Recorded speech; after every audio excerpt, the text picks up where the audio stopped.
changement d'invité, changement de commune. On passe à la Reims, en Vallée d'Ossau. Et les chiffres clés tout de suite avec cette petite vidéo réalisée par Sarah Paulin.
La Reims, donc, en Vallée d'Ossau, 2 listes seulement s'affrontent. Il n'y aura donc qu'un seul tour. Portrait des 2 têtes de liste présents sur ce plateau avec Sandrine Valero.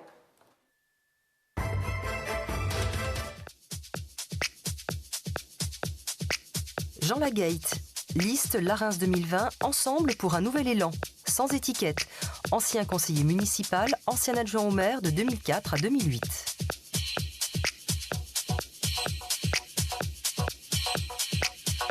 Robert Casadebé, Modem, liste de Jeteux au Pourtalais, La Reims au cœur de l'Ossau, sans étiquette, maire sortant. Jean Lagate et Robert Casadebé, merci de nous avoir rejoints sur ce plateau. Alors la Reims, 1200 habitants qui se connaissent tous. On est dans la Vallée d'Ossau, un petit village. Pas le même décor que l'Escar. Non, tout à fait, c'est pas du tout, pas les mêmes électeurs. Et une campagne municipale qui a toujours un parfum un peu particulier quand même à la Reims, et avec de gros enjeux, et notamment la station d'Artoust. Alors vous avez deux visions complètement opposées du devenir de cette station d'Artoust. Jean Lagate, pour vous, il n'y a plus de station de sport d'hiver. Alors si, justement, c'est pas une station de sport d'hiver. Enfin, il n'y a plus de station. Si, il y aura forcément une station. Ça sera une station où on arrivera à définir. Alors, il faudra que M. Robert Casadebé nous présente les chiffres tout à l'heure pour savoir où est-ce que l'on en est du développement économique de cette station, le bilan de l'été, le bilan de l'hiver. Je pense que tous les concitoyens la reçoivent, l'attendent pour savoir où est-ce que l'on va aller. Et effectivement, au vu des exploitations qui ont duré pendant 50 ans, nous prendrons notre décision quant à la poursuite du ski de piste l'hiver à Artoust. Il y a un bon projet à faire en hiver à Artoust et je pense qu'on peut le réaliser. Si vous êtes élu le 15 mars, il n'y aura qu'un tour à la Reims parce qu'il n'y a que 2 listes. Si vous êtes élu le 15 mars, vous mettez un terme tout de suite à la régie municipale ? Alors, il faudra voir toujours pareil, il faudra voir le bilan de cette saison d'hiver qui vient de passer, qui sera, à mon avis, je ne vois pas comment elle pourrait être plus catastrophique que les autres. Ce n'est pas en mettant un forfait à 19 € que l'on a gagné de l'argent, même en faisant 28 000 passages pour l'instant. Il faudra que l'on réfléchisse rapidement et très rapidement à l'avenir de l'hiver, en ski de piste en tout cas. Robert Casadebé, vous êtes interpellé là sur les chiffres. Vous, depuis cette saison, Artoust est repassé en régie municipale. On a suivi un peu le feuilleton avec Altis Service. Est-ce que les chiffres sont bons ? Tout d'abord, Artoust, c'est des chiffres, c'est des emplois. La décision politique que nous avons prise l'année dernière de reprendre notre propre destin en main est essentielle pour le territoire. Jean Lagate vient d'annoncer un chiffre de 28 000 passages cet hiver. À samedi dernier, nous étions déjà à 34 000 et nous allons atteindre les 40 000 sous peu. Donc le chiffre n'est pas bon. Sur les constat de ce qui est réalisé. Nous reprenons un outil touristique sur un site unique avec une exploitation du train l'été et une exploitation du domaine skiable l'hiver. L'exploitation du domaine skiable l'hiver est une exploitation fragile, nous le savons tous. Quant à l'exploitation touristique d'été, est un bel outil qu'il faut développer. Nous avons autant pour le train que pour le restant, un délégataire qui a laissé des installations dans un état de vétusté considérable. Altiservice. Il n'en demeure pas moins que vis-à-vis de leur cousin, l'HM, propriétaire des trains, ils n'ont pas été réglo comme ils n'ont pas été avec nous. Commune de la Reims, sur la partie ski, sur le train, nous n'avions aucun contrat qui nous liait juridiquement. C'était le prédécesseur maire de l'époque en 2004 qui avait initié cette exploitation uniquement sur l'hiver, mais on regardait passer le train. Sur les chiffres, l'été touristique de cette année est le meilleur chiffre depuis 10 ans. Nous avons fait 97 800 payants, plus 4 500 gratuits pour les enfants de moins de 4 ans. C'est-à-dire que nous avons tangenté positivement les 100 000 visiteurs. C'est le meilleur chiffre depuis 10 ans, qui génère 92 emplois. Sur l'hiver, nous avons volontairement mis en place une politique tarifaire attractive. Il suffisait de baisser les tarifs pour que ça devienne... Sur l'hiver, nous savons que le domaine est petit. Le domaine est restreint et il est dans un écrin. Et la conjonction des deux activités touristiques, été plus hiver, doit perdurer. Alors, 19 ça, euros... En fait, pour vous, c'est l'été qui permet à la station d'hiver de fonctionner financièrement. Vous parlez à un chef d'entreprise qui a vécu pendant 45 ans la dimension de l'économie et de l'emploi. Je me positionne en tant que maire de la Reims dans la même dimension. Et un atout touristique comme celui-là, qui génère, je le répète, 92 emplois l'été direct et 55 emplois l'hiver, qui génère 3-4 emplois induits derrière, doit s'équilibrer globalement. La feuille de route de mon directeur d'Artoust, Jean-Christophe Lahan, est une feuille de route qui va tendre à l'horizon de 2 ou 3 ans à aller chercher l'équilibre économique quand on sait qu'au-delà d'Artoust, toutes les stations de ski consomment de l'argent. Et je ne vais pas les citer par respect pour elles. Il n'en demeure pas moins que nous avons conscience de l'enjeu de l'évolution climatique sur lequel nous nous penchons depuis longtemps. Et la conjonction de la multisaisonnalité sur ce dossier d'Artoust en fera sa réussite et nous y travaillons. Pourquoi avons-nous mis en place le train cet été? Pourquoi cet hiver? Pourquoi avons-nous mis en place un espace famille? Pourquoi avons-nous mis des points de rencontre sur les différents sites? Justement pour que les familles à un tarif attractif puissent venir reconquérir le territoire et que tous les acteurs économiques et les clients qui viennent sur ce site unique retrouvent le sourire. C'est notre ambition. Jean Lagate, justement, sur ce point-là, le fait que le petit train d'Artoust soit vraiment un joyau pour la station, ça ne suffit pas? Alors, pour nous, on va revenir aux chiffres rapidement parce que... Vous l'avez le bilan, là, Robert Casadebel? Non, alors, ce que vous avez, c'est le bilan de fréquentation. Et tout le monde sait très bien que les années passées, on était à 18 000 skieurs, on sera peut-être à 40 000. Si on fait le débours entre les 27 € de l'année dernière du tarif plein et les 19 €, on voit bien réellement que l'on perd de l'argent. Et ce n'est pas avec des chiffres de fréquentation que l'on va faire envoler la station d'Artoust. C'est encore moins avec des petites attractions qui ne sont d'ailleurs mises que de temps en temps en place et qui de temps en temps n'y sont pas. On n'a pas de lisibilité par rapport à ça. C'est pas un bilan de fréquentation qu'il faut. Les Larençois et Larençoises, il faut arrêter de les prendre pour des imbéciles et il faut leur donner le chiffre d'affaires. Vous devez avoir, je suppose, Robert, le bilan de fin d'été au 31 octobre, comme on me l'a suggéré ce matin en campagne. Vous l'avez forcément, ce bilan, chiffre d'affaires, bénéfices, etc. Vous devez avoir forcément, là, à l'heure actuelle, le bilan de cet hiver et en chiffres. Vu que vous êtes un entrepreneur, vous le savez très bien. Et moi, je me pose des questions quant à l'entrepreneur que vous êtes, parce que quand on est capable de partir avec 1 700 000 € de déficit avant même d'avoir commencé une exploitation, c'est-à-dire que vous creusez un déficit de 300 000 € par an pendant 5 ans à venir.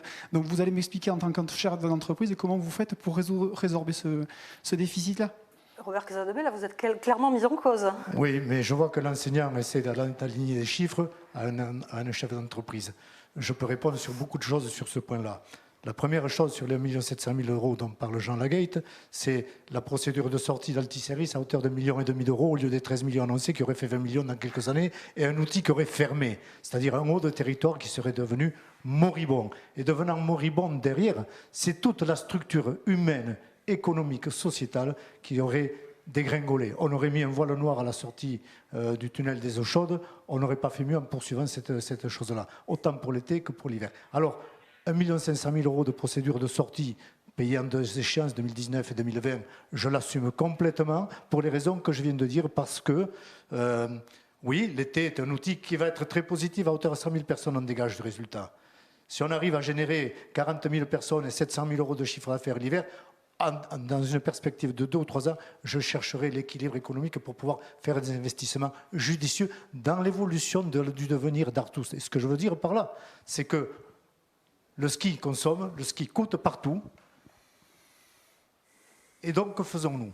Eh bien, moi, je persiste à dire que le chef d'entreprise répond à l'enseignant, qu'au global, à une horizon de 2 ou 3 ans, si l'équilibre économique est atteint, c'est toute une vie d'un Haut-de-Vallée, entre Gourette et Formigal, qui pourra rayonner. Et c'est l'objectif et la feuille de route de mon directeur, qui d'ailleurs a été un peu offusqué de voir que si on avait fait plus de visiteurs cette année, c'est parce qu'on avait eu 10 jours de météo meilleure. On a eu 10 jours de météo moins bonne que l'année dernière, mais on a revu le modèle économique qui nous a permis de monter en puissance et en chiffre d'affaires. Donc, on peut redire tout ce qu'on veut là-dessus. Personne ne dit rien à la Reims sur le fait que ma piscine municipale, et on va certainement en parler, coûte au budget général de la commune 250 000 euros par an. Personne ne dit rien. Et c'est normal parce que c'est indispensable. Jean Lagate, vous, votre vision, c'est plus cette station d'Artoust, vous l'avez nommée un paradis blanc. Oui, je pense qu'il y a réellement un potentiel de pouvoir en faire un paradis blanc. On peut très bien imaginer que le petit train d'Artoust, au lieu d'être ouvert jusque devant le panoramique, pourrait être ouvert au-delà jusqu'à Seuss et pouvoir réaliser des choses jolies sur Seuss, un espace nordique notamment. Mais cela n'engage pas la commune de la Reims sur des frais de fonctionnement qui sont énormes. Je veux dire, une dameuse, on sait très bien ce que coûte une dameuse. On sait très bien, et Robert Casadebé le redit encore une fois, la fréquentation des 40 000 skieurs par saison ne suffiront pas, mais pas du tout. Le forfait moyen à 19 euros fait que le forfait moyen en général, il sera à 10 euros. Et encore, je ne suis même pas sûr qu'il atteigne les 10 euros. Et alors, ce qui est quand même le pire là-dedans, dans les 1 500 000 que Robert dit, dans l'article 44 de la DSP, dont j'étais négociateur à l'époque, n'en déplaise à Robert, la résiliation anticipée du contrat et indemnisation. La collectivité peut à tout moment, pour un motif d'intérêt général, résilier unilatéralement la présente délégation, notamment en cas de cessation de l'exploitation hivernale de la station de ski. Cela ne s'est jamais produit, Robert. Vous n'avez pas dénoncé le contrat de DSP dès l'instant. Non, vous ne l'avez pas dénoncé. Non seulement nous ne l'avons pas dénoncé, mais nous n'avons pas pris la décision que vous aviez prise vous en 2004 de fermer carrément. Alors, quand Altiservice a décidé de fermer périodiquement la station d'Artoust, vous n'avez pas dénoncé à l'époque, comme vous l'avez fait là à coup de millions, mais de toute façon c'est trop facile, ce ne sont jamais vos millions, ce sont les millions des concitoyens. Donc on reviendra sur les centaines de mille plus tard, je pense. Là, comment on fait vous dites faire marcher le petit train aussi l'hiver, jusqu'à un peu plus loin, sauf que l'hiver, il y a de la neige, même s'il y en a de moins en moins, et encore, c'est un peu cyclique, mais il faut dégager cette neige, il faut protéger des risques d'avalanche, comment on fait? Bien sûr, mais tout ça se réalise, il n'y a pas de souci. Jusqu'à présent, on ne s'est pas posé la question de savoir pourquoi le Grand Coq, qui est un télésiège 4 places, n'a pas fonctionné de l'hiver. Tout peut se réaliser. Il y a des investissements à faire sur le petit train d'Artoust et on y viendra peut-être si on y parle encore un petit peu. Mais le petit train d'Artoust, il a été laissé, comme l'a dit Robert, en état pitoyable par Altiservice. Or, la commune de la Reims, elle a là-dedans son mot à dire. Pendant 12 ans, rien. Pendant 12 ans, rien n'a été fait. Mais bien sûr que si. Il faut le réhabiliter, il faut le rénover, il faut faire quoi? Mais bien sûr, et M. Robert Casadebé devait avoir les comptes de l'été comme l'hiver. Alors, pas l'été, parce que l'été, il devait les avoir, mais en partie via la télécabine pour la rétrocession. Mais je regrette, Robert Casadebé aurait dû s'en occuper pendant 12 ans de maire. Je pensais, et honnêtement, que seul Robert Casadebé était la personne capable de sauver Artoust. Je l'ai pensé, je l'ai cru. Il m'a beaucoup déçu. Robert Casadebé. Je ne peux laisser dire des choses pareilles, vous vous en doutez bien.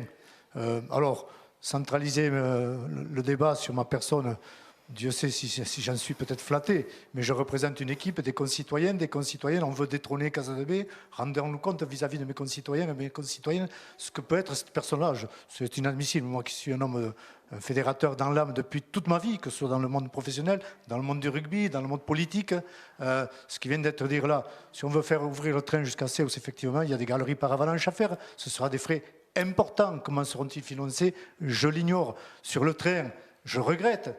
Mon prédécesseur n'avait voulu avoir aucun lien contractuel sur l'exploitation du train qui ne se faisait qu'entre deux cousins de la filiale d'Engie, la filiale Chem propriétaire des trains et le délégataire Altis Service. Et le contrat est lié à eux. La seule chose que nous avions, c'est une redevance. C'est la seule vérité qui vient d'être dite. C'est une redevance sur le chiffre d'affaires sur la télécabine, puisque c'est l'outil de transport indispensable pour aller sur le site touristique multisaison. Donc, contractuellement, aucun regard là-dessus. C'est ce que j'avais d'ailleurs reproché en son temps à mon prédécesseur.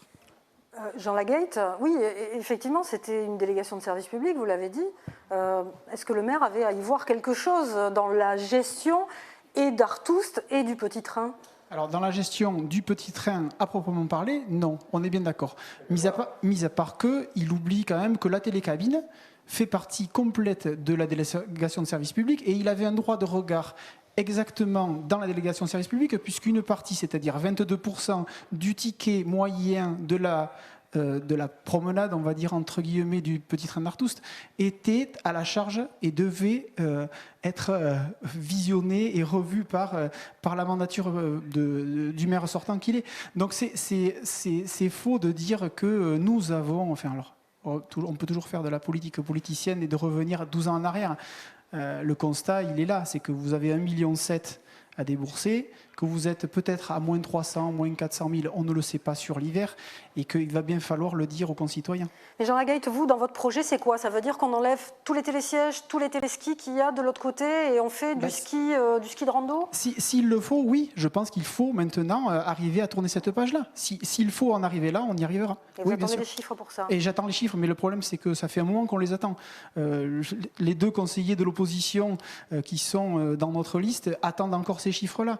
On n'aura rien. Ils ne sont même pas élus à la régie d'Artoust, puisque M. Robert Casadebé dit qu'il est pour tous les concitoyens.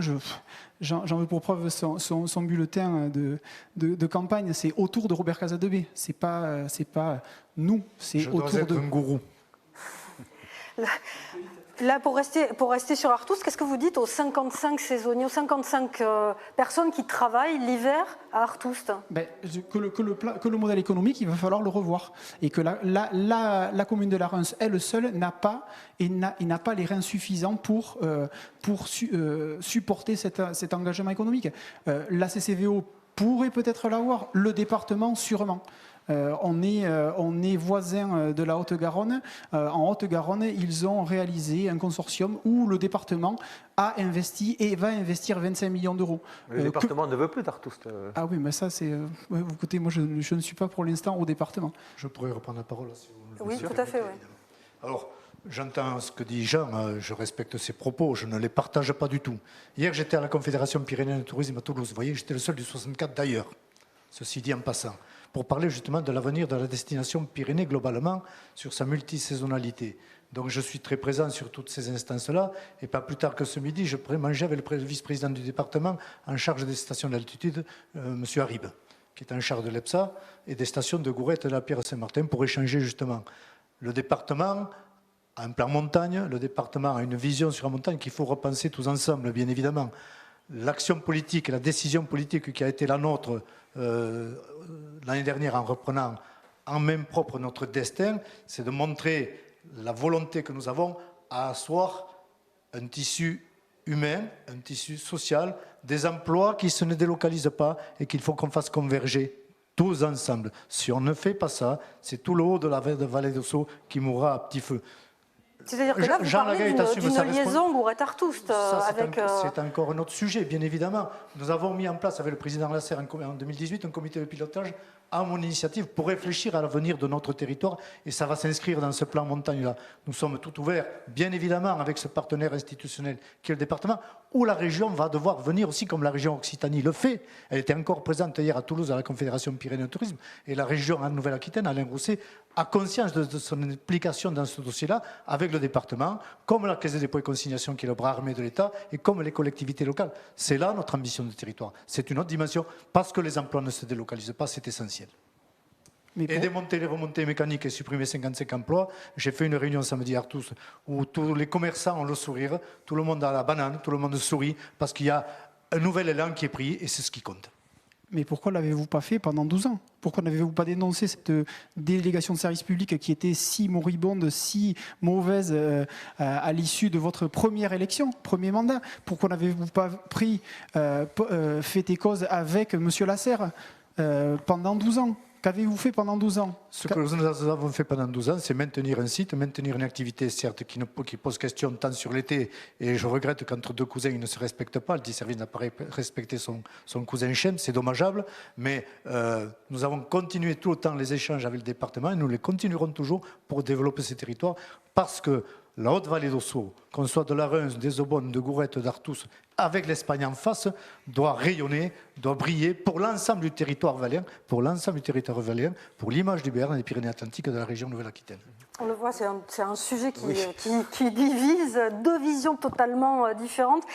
Je voudrais passer à un autre thème où vous avez là aussi deux visions un peu différentes, c'est le thermalisme. Il y a une station thermale aux eaux chaudes qui est sur la commune de la Reims. Jean Lagate, pour vous, on reste sur cette station thermale des eaux chaudes, on la modernise? Alors, plus largement, le problème n'est plus de savoir si on peut faire des projets pharaoniques.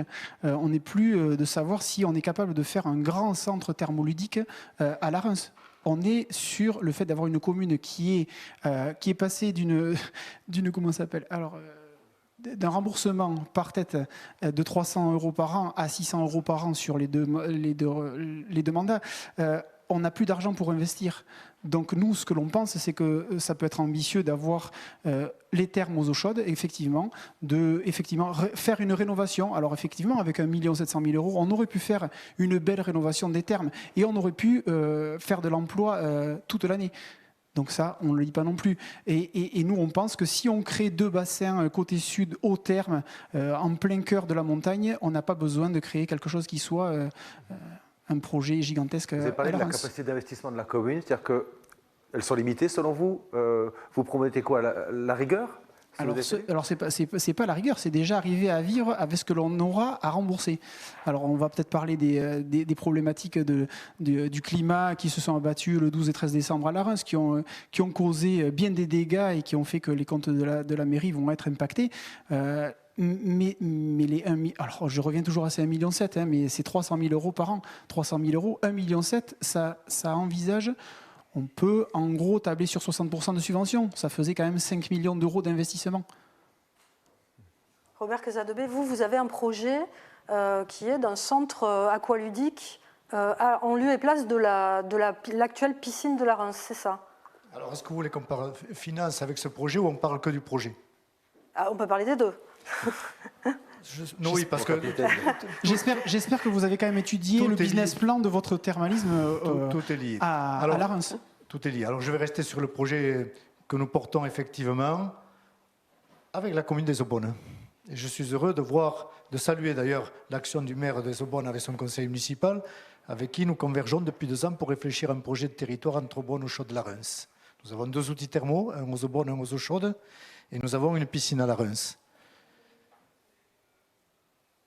J'ai l'honnêteté de dire que sur Eau Chaude, depuis 8 ans, je travaille sur le dossier.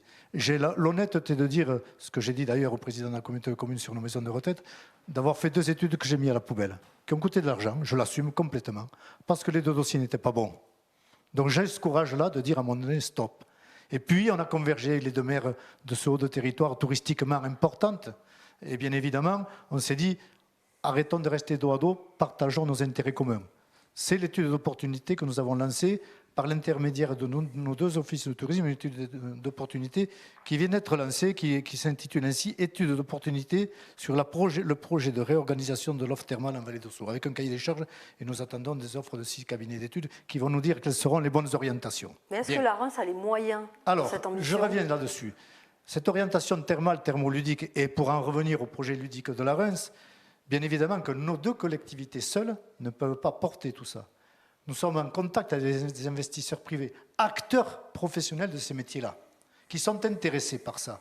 Donc nous travaillons, bien évidemment, mais nous travaillons sans rien dire, parce qu'il vaut mieux annoncer les choses quand elles sont réussies que de dire qu'on fait alors que ça ne marchera pas. C'est quoi le modèle? C'est Loudanviel, dans les Hautes-Pyrénées, avec Balnéa? C'est pas la bulle. Je parle de la dimension cure essentiellement et thermale. Hélas, la bulle pose un gros problème, et j'espère qu'en 2020, hélas, ça ne sera pas résolu, mais que d'ici 2021, nous l'aurons fait. Qu'est-ce que nous avons fait aux eaux chaudes en soutien de la non-ouverture de la bulle? Avec ma directrice, nous avons embauché des personnes supplémentaires pour essayer de prendre un certain nombre de curistes sur eau chaude, 250 de plus. Donc nous avons joué la solidarité territoriale, ce qui me paraît important. Donc ces deux outils doivent converger vers un intérêt commun avec des partenaires privés qui travaillent avec nous actuellement. Sur la dimension de la Reims, oui, j'assume le challenge, sachant qu'on a des investisseurs privés qui viendront nous accompagner sur ces projets-là, sur les deux, d'eau bonne et d'eau chaude. J'assume le fait de dire que sur la Reims, mais quel retard avons-nous sur les Hautes-Pyrénées et ailleurs? Quel retard avons-nous? Nous avons une piscine qui a 50 ans, qui a un état de vétusté. Elle est ouverte toute l'année, avec 4 maîtres nageurs que nous portons, nous, sur les budgets communaux, qui nous coûtent, je le répète, 250 000 € par an de charge, parce qu'elle n'amène pas les recettes en compensation de sa charge de fonctionnement. Avec 4 salariés à l'année, plus des personnes à l'accueil. Fort de ça, devant la reconvertir, tout en lui gardant sa vocation qui est la sienne aujourd'hui, nous travaillons sur un projet ludique au cœur du territoire, en convergence vers le col d'Aubisque et les Hautes-Pyrénées, et en convergence vers Artoust et l'Espagne. Un projet ludique qui générerait de l'emploi durable 10 mois sur 12 l'année, et que nous pourrions assumer en regardant ce triptyque-là. Jean Lagaït, ce partenariat, on ne va pas dire ça parce que c'est une vocation juridique, mais partenariat public-privé pour un projet comme ça qui amènerait de l'emploi, on n'a pas les moyens. Moi, je pense qu'on n'a pas les moyens. On revient toujours pareil au bilan. On est à 12 années de bilan de Robert Casadebé. Qu'a-t-il fait pendant ces 12 ans? Il a fait faire 2 études qu'il a mis à la poubelle. Il l'avoue lui-même. Alors, au bout d'un moment, il faut arrêter de faire des études, être sur du concret. On peut très bien proposer ce projet-là, non pas à la commune des Eaux-Bonnes, parce que la commune des Eaux-Bonnes, elle est tout aussi ruinée que la commune de la Reims. Donc, ne souriez pas, monsieur Robert Casadebé. Vous le savez. Stéphane Courtier. Mais appelez Stéphane Courtier. C'est le maire des Eaux-Bonnes. Oui, voilà. Non, mais ce projet-là, il peut être à dimension valéenne, mais il ne peut pas être à dimension larençoise avec le peu que l'on a. Il faut voir grand. Seule la communauté de communes peut avoir la capacité de porter un projet touristique fort pour la vallée d'Ossau. On ne vient pas en vallée d'Ossau pour venir en vacances à la Reims. On vient en vallée d'Ossau pour venir en vallée d'Ossau. C'est pas facile, Jean Lagaït, de chanter ensemble. Ah si, c'est très facile de chanter ensemble. Il suffit... Au sens figuré, bien au sûr, sens non, mais propre, je vous y arrivez assez bien. Mais pour chanter ensemble, il faut éviter les conférences de presse comme hier où Robert Casadebé et d'autres ont fait un petit groupe pour dire que en fait on est les délaissés, qu'il n'y a rien de l'intercommunalité. Le problème, c'est qu'il faut y participer à cette intercommunalité. On peut aussi dire que à la Reims, il y a des choses qui vont et qui pourraient être faites. Il parle de la piscine, c'est dans notre programme. On espère et on aimerait bien que cet équipement qui est valéen, parce qu'il dessert la vallée d'Ossau, mais aussi bien la plaine de Naï quand Naïo est fermé, ou Oloron quand la piscine d'Oloron est fermée, et que cet outil-là est valéen. Mais partir sur des projets pharaoniques où on sait très bien d'avance que même des partenaires privés ne viendront pas du fait de notre investissement. Il faut qu'on ait une capacité forte à investir. Les seuls qui peuvent avoir une capacité forte à investir et lever des fonds conséquents, c'est la vallée d'Ossau, c'est pas la Reims. Ça veut dire que si vous êtes élu, vous allez renouer des liens beaucoup plus étroits avec la communauté de communes de vallée d'Ossau? En tant que président de l'école de musique actuelle, j'ai des liens avec la communauté de communes de la vallée d'Ossau et tous les jours. Le Haut-Ossau a assez de sièges au sein de cette communauté de... Mais alors, c'est pas une question de siège, c'est une question de volonté politique. Mais bien sûr. Il faut voter, donc... mais il faut voter, mais bien évidemment. Mais si vous prenez des grandes vallées comme les Trois Vallées, etc., dans les Alpes, c'est pas un nombre de sièges qui fait qu'on n'a pas ou on a de l'influence. Si on a un projet, que l'on porte un projet qui a du sens pour la vallée d'Ossau, je ne vois pas pourquoi les autres ne participeraient pas. Il n'y a pas de raison. C'est sûr qu'en faisant la politique de la chaise vide, comme a pu le faire Robert Casadebé au Parc National, c'est évident qu'on n'aura pas notre mot à dire. Ce n'est pas la politique de la chaise vide qui fait parler. Robert Casadebé, comment peser plus sur cette intercommunalité de la vallée d'Ossau? Alors, Jean fait allusion à une réunion qui a eu lieu lundi matin de quelques maires, nombreux maires, 6 maires. Par rapport on rappelle, il y a 18 communes dans la communauté de communes de vallée d'Ossau. Il y a 10 communes sur l'ancien canton d'Arudy et 8 communes sur l'ancien canton de la Reims. Donc, voilà. Et nous étions 6 à avoir exprimé depuis un certain temps au président de la communauté de communes de la vallée d'Ossau un déséquilibre.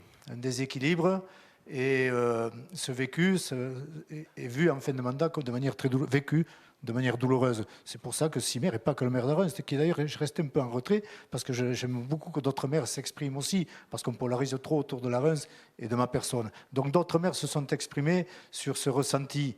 Il y a même un maire qui a dit « j'ai l'impression de servir d'alibi ». C'est pas bien. Donc respect un petit peu floué.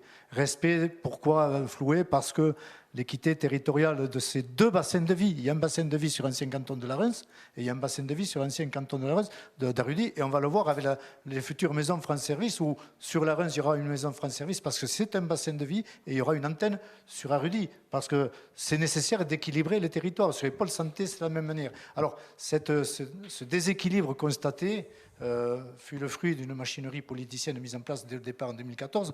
J'ai vu que M. Cazobon, le président, avait dit que j'avais refusé la vice-présidence.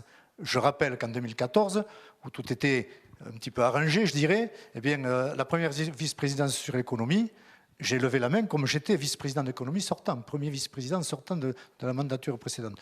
J'ai levé la main pour candidater à cette vice-présidence. Bien évidemment, vu ce qui s'était fait un petit peu en amont, j'ai été balayé. On m'a proposé une 6e vice-présidence à la culture. Et j'avais répondu, la culture, nous l'avons dans les gènes. Et je m'adresse ici aux chanteurs, je chante aussi, vous voyez. Donc, voilà. Donc déséquilibre, souffrance. Il y a un problème il faut changer la vision de la gouvernance. Il y a un problème entre le haut et le bas. C'est ressenti par beaucoup d'entre nous, dans les villages en tout cas. Nous avons su faire de belles choses. Les crèches d'accueil, une à la Reims, une à Louis-Juson, un pôle santé en haut, un pôle santé en bas, ce déséquilibre flagrant sur ce que je considère comme n'étant pas le dossier le meilleur abouti, c'est les maisons de retraite. Il aurait fallu garder deux structures, celle d'en haut, celle d'en bas. On me dit que l'ARS, le département, nous impose une maison unique. Non, c'est faux, on impose une mutualisation de moyens. C'est différent. Les mutualisations de moyens, c'est déjà fait. Par contre, garder une maison de retraite à la Reims, dans ce bassin de vie, pour les familles, pour l'humain, pour la notion du coût journalier, dans une relation où l'intime, l'humain est pris en compte, ça me paraît essentiel. C'est pour ça que j'ai dit au président Cazobon il y a quelque temps, cette copie mériterait d'être revue. Voilà ce que je dis tout simplement. Jean Lagaït. Oui, vous parlez de manœuvre politicienne. Un des 6 de la réunion d'hier était le maire de Rébénac. Donc, manœuvre politicienne, vous avez toutes les mêmes manœuvres politiciennes. À l'insens, oui, qui faisait partie de la réunion, et il ne fait pas partie du Haut-Ossau, enfin, à moins que Rébénac ait déménagé. J'en ne sais rien. Le pôle centré... Il y avait quand même 6 maires du Haut-Ossau. Le pôle santé à la Reims, il est fait par des privés, vous le savez, sur des capitaux privés. Vous avez vendu le terrain, mais il n'est nullement fait comme va être fait à Rudy, un pôle santé qui sera porté par la CCVO. Donc, alors le problème, c'est qu'il faut essayer de ne pas tout confondre à chaque fois. Le privé d'un côté, mais qui serait bien pour la CCVO, puis au bout d'un moment, il faut être honnête. Vous faites des manœuvres politiciennes, on le sait très bien. Moi, je ne suis pas en politique, je ne suis encarté de personne, je ne suis ami avec personne. Oui, je sais très bien. Il n'y a pas de problème, on va dire, culturel entre le haut et le bas. Il n'y a pas deux façons d'être au Salois, vous ne vous chicanez pas entre vous, entre le haut et le bas. Mais ça n'empêche pas de travailler ensemble. Moi, je suis président. Est-ce que ça n'empêche pas de travailler ensemble au bout du compte ? Non, pas du tout. Certaines fois. Mais écoutez, moi, je suis président de l'école de musique, j'habite à la Reims. Mon vice-président, il habite à Sévignac. Ma secrétaire, elle habite à Biel. Et ma vice-secrétaire, elle habite à Bescat. Donc, on est tous autour du bureau et on travaille en commun. Et bien évidemment, tout un tas d'entités travaillent en commun en Vallée d'Ossau. Pourquoi est-ce qu'on penserait que les gens soient encore aussi bicéphales que ça ? On n'est pas bicéphale en Vallée d'Ossau. On vit en Vallée d'Ossau. C'est tout. Pourquoi les deux cantons n'auraient pas le même nombre de sièges, par exemple ? Mais parce que ça n'a rien à voir avec les cantons. Vous savez qu'on n'est plus au Je sais bien, oui. Donc, il faut essayer de passer aussi là-dessus et il faut avancer sur... On aurait pu aussi être avec... C'est par rapport au nombre d'habitants. Mais on aurait pu aussi être avec la communauté de communes du Piémont ou le Rhônay. Aussi. Et là, on aurait été encore plus bicéphale, on aurait été tricéphale ou quadricéphale, j'en sais rien. Donc, il faut arrêter de vivre sur le passé, il faut regarder l'avenir. On est tous ensemble dans une Vallée d'Ossau qui doit être unie et forte. Et ce n'est pas en se déchirant dans les journaux que l'on va faire en sorte que cette Vallée d'Ossau, elle avance tous ensemble dans le même sens. Donc pour vous, ce serait d'abord la communauté de communes de Vallée d'Ossau avec la Reims à l'intérieur et on essaye d'avancer tous ensemble. Mais bien évidemment, de toute façon, pour aller récupérer des subventions dignes de ce nom, même pour un projet thermoludique aussi faramineux que ce que Robert Le Casadebé propose, il faudra l'appui de la CCVO. On ne pourra pas passer au travers de cet appui-là. Donc il faut que l'on soit porteur de projet, il faut que l'on soit moteur, et il faut surtout que l'on soit acteur. Et même si, n'en déplaise au maire sortant, de n'être que vice-président à la culture, on est vice-président. On a la part que l'on a, et puis on fait avec, et on avance. Et ça n'empêche pas d'être vice-président à la culture et d'avoir de très très bonnes idées, je pense. Alors parmi les rentrées d'argent pour la commune de la Reims, il y a effectivement... évidemment, l'hydroélectricité, là aussi, là on le sait, les concessions n'ont toujours pas été renouvelées, c'est un vrai problème. Jean Lagaille, dans votre programme, vous dites on fera pression sur l'État pour relancer Mais comment on peut faire pression sur l'État pour relancer ce renouvellement des concessions ? Pression sur l'État, c'est un peu compliqué, je l'avoue. Ce qui est certain, c'est qu'il faut, et dans le nouveau protocole qui va être mis en place par le gouvernement, il faut que l'on s'insère dedans. Il y a plusieurs pistes à l'étude. Il y a le fait de pouvoir peut-être mettre en concurrence et du coup de réaliser, nous, en Vallée d'Ossau, on a la chance d'être unis. Donc on pourrait réaliser très bien une société d'économie mixte en partenariat avec l'HM pour se positionner pour la mise en concurrence de la ligne Ossau. L'État aussi réfléchit actuellement sur la possible mise en régie de toute son hydroélectricité sur la France. Donc nous, la Reims, la seule chose que l'on peut faire, c'est porter une voix, et je le redis, au sein de la communauté de communes de la Vallée d'Ossau, qui sera la seule avec la force financière de pouvoir s'adosser les compétences de l'HM pour pouvoir se positionner sur un tel renouvellement de concession. Parce que Robert Casadebé, là, il y a un gros manque à gagner pour la commune de la Reims. Et la communauté de communes aussi. Bien, alors, écoutez, c'est un sujet que je connais à la virgule près depuis 10 ans. Je pense le connaître pour le vivre douloureusement. Mais avant de rentrer très rapidement sur cette affaire de concession hydroélectrique capitale, je dis que c'est l'enjeu du XXIe siècle. Je le dis depuis qu'il a été initié par le gouvernement Sarkozy-Borloo. Je voudrais revenir sur la problématique communautaire. L'esprit communautaire, pour moi, c'est d'accompagner les communes à partir de leur essence même. C'est-à-dire les communes ont leur autonomie, leur projet. Le principe communautaire, c'est de se dire quel lien valéen positif et complémentaire aux intérêts des communes, je peux construire et je peux faire en sorte qu'on coopère pour une harmonie de territoire. C'est ça l'enjeu. Ce n'est pas de détricoter les choses qui marchent bien, c'est de se dire les grands sites touristiques, Bios, Casse-Tête, le Col d'Aubisque, sont des enjeux touristiques valéens. On n'a rien fait là-dessus. Donc je veux dire que par rapport à ça, il y a des thématiques importantes, porteuses, que la communauté de communes doit porter. Sur la gouvernance, nous avions proposé à l'origine, à la création en 2009, une présidence tournante, tantôt en haut, bas, tantôt en haut. Refus catégorique, seul le vote parle. Donc je veux dire que l'esprit n'est pas des plus sains, d'où un petit peu la réaction de certains maires. J'avais même proposé, nous qui avons quatre voix communautaires, d'en abandonner 2 pour que les petites communes soient mieux représentées. On me met en avant le critère de la population, seul critère éligible. Sauf que si les politiques s'entendent entre eux, on peut faire évoluer les choses. Maintenant, sur les concessions. Sur les concessions hydroélectriques, je le disais, Sarko-Borloo et ensuite le gouvernement Hollande. Je regrette, le gouvernement Hollande nous a saccagé le projet. Rien n'a été fait pendant cette mandature-là. C'est notre cri de douleur, c'est mon cri de douleur. Le manque à gagner pour le département, d'abord pour l'État, rattrapé 2 fois par la Chambre nationale des comptes, en 2013 et en 2016. Réaction 0. Ensuite, les retombées de cet appel d'offres sur les concessions. Fin 2012, fin de concession chaîne. Nous sommes dans un délai glissant depuis 2013. On glisse très longtemps. Jusqu'à quand, je ne sais pas. Alors, les intérêts, là, c'est des intérêts où nous sommes complètement unis. Que ce soit avec le département, avec le président de la communauté de communes et le maire de Reims, où sont installés les barrages, les... C'est ça, c'est quand on manque d'argent, tout le monde s'unit finalement. Et là, tout le monde se retrouve. Parce qu'on va chercher de l'argent. Mais personne ne vient me dire comment on me paye mes 250 000 € de ma piscine. Alors, sur les concessions hydroélectriques, effectivement, cet enjeu est nécessaire et capital. enverrons-nous un jour la lumière? Je le pense, je ne sais pas. Alors, Hollande, son mandat est passé, Macron est arrivé. Nous avons rencontré avec le président Lasserre et le président Casabon et moi-même le président de l'écologie qui est parti quelque temps après pour avoir fait des excès. Nicolas Hulot? Non, Ah, oui. de Rugy. Voilà. Nous l'avions rencontré conjointement, tous les trois, Lasserre, Casabon, moi-même. Et bien évidemment qu'il n'avait pas le fusil armé pour nous donner la solution. La solution, il n'y en a toujours pas.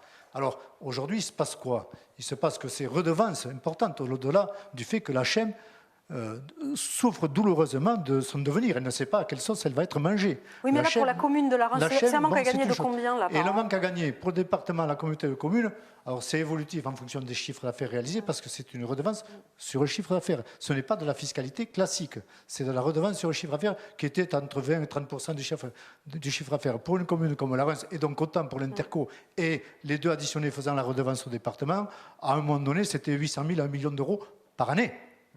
Par année. Et là, nous sommes en panne depuis le début. M. Macron est en train de repenser sa vision actuellement parce que le EDF, où l'État est actionnaire majoritaire, Macron se pose des questions sur qu'est-ce que je fais pour tout ça. Il veut faire une énergie bleue, une énergie verte. Il veut passer les concessions hydroélectriques en régie. Que deviendra la chaîne donc Engie, je ne sais pas. Mais nous, les communes sur la redevance, à l'Ouest, rien de nouveau. La seule chose qui est sortie, c'est en 2019 un décret sur les concessions bénéficiaires, une part de redevance versée sur les bénéfices à partir des résultats normatifs, c'est-à-dire des excédents dégagés une fois les investissements amortis. Quand sera-t-il? Je l'ignore. Donc c'est une grande souffrance. Bien évidemment que ce dossier est un dossier majeur, mais 10 ans de grande souffrance, et jusqu'à quand, je ne sais pas. Alors il faut être unis là-dessus, c'est clair. Voilà, Jean Lagate, là, pour ça, il y a l'union fait la force, on va dire. Ben effectivement, on est bien d'accord, et Robert l'a dit tout à l'heure. Moi, je ne partage pas son opinion sur qu'est-ce que c'est que la vallée d'Ossau. Ce n'est pas l'intérêt de chacun. Ce n'est pas l'intérêt de chacun, ce n'est pas l'intérêt de chaque commune. C'est que les communes puissent se fédérer autour d'un projet commun. C'est ça l'intérêt. Ce n'est pas l'intérêt de la Reims. L'intérêt, c'est l'intérêt de la vallée d'Ossau. Si vous voulez que l'on vive, c'est un intérêt valléen qu'il faut avoir. Alors on me dit que le temps file, il nous reste 3 minutes de débat. Un mot sur les inondations. Je crois que ça a coûté 2 millions d'euros à la commune. Est-ce qu'il y a des choses qui peuvent être faites sur une commune comme la Reims pour éviter qu'avec de telles pluies, est-ce qu'il y a des travaux de canalisation, des choses qui doivent être faites? Là, sur ce sujet-là, c'est très compliqué parce que des inondations comme on a connu là, on en avait rarement vu. La seule chose qui pourrait être évitée, c'est de faire plus d'investissements sur les chemins de montagne, sur l'intérieur du bourg, sur des canalisations, sur le fameux canal qui passe à l'intérieur de la commune de la Reims. Est-ce qu'il faut le dévier? Est-ce qu'il faut le refaire entièrement, qui coûterait des centaines de milliers d'euros? Là, c'est une catastrophe naturelle. Robert Casadebé, à son dernier conseil municipal, a fait état d'1 900 000 euros de dégâts potentiels avec la remise en place de certains chemins de montagne. Bon, là, c'est pas de notre ressort. On peut améliorer l'écoulement de l'eau. Je pense qu'il y a des choses à faire. C'est évident dans la Reims et sur les pistes pastorales, mais bon.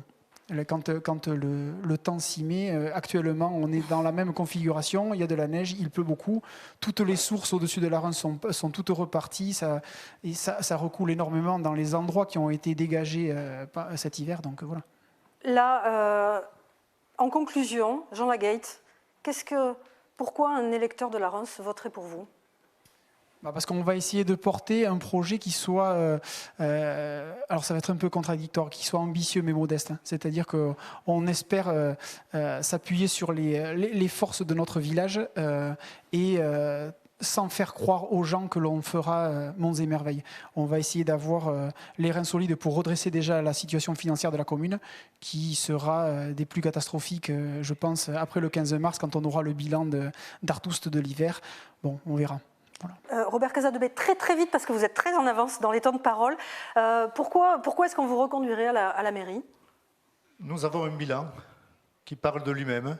un village qui rayonne, 12 commerces sur la place de la Reims, des gens qui viennent s'installer à la Reims, des commerces qui ont envie de sourire, une marque nationale qui vient sur la Reims, c'est pas le hasard. Donc je veux remercier tous mes services, tous mes élus. Je fédère une famille, je fédère une équipe et nous souhaitons poursuivre ça dans un intérêt pour la commune, parce que la commune est essentielle dans son cœur de territoire, pour qu'ensemble nous travaillions valainement. Et je dois conclure, c'est la fin de cette émission spéciale débat entre l'Escar et la Reims. Merci de nous avoir suivis. Merci beaucoup à toute l'équipe technique qui m'a aidé à présenter cette émission. Merci Daniel Corsan. Prochaine émission spéciale pour les élections municipales, mercredi prochain, 11 mars, toujours à 21h. Sur France 3, Pau Sud-Aquitaine, 2 débats, Orthès et Mourinx. Et d'ici là, passez une très belle soirée sur la 3 et à très bientôt.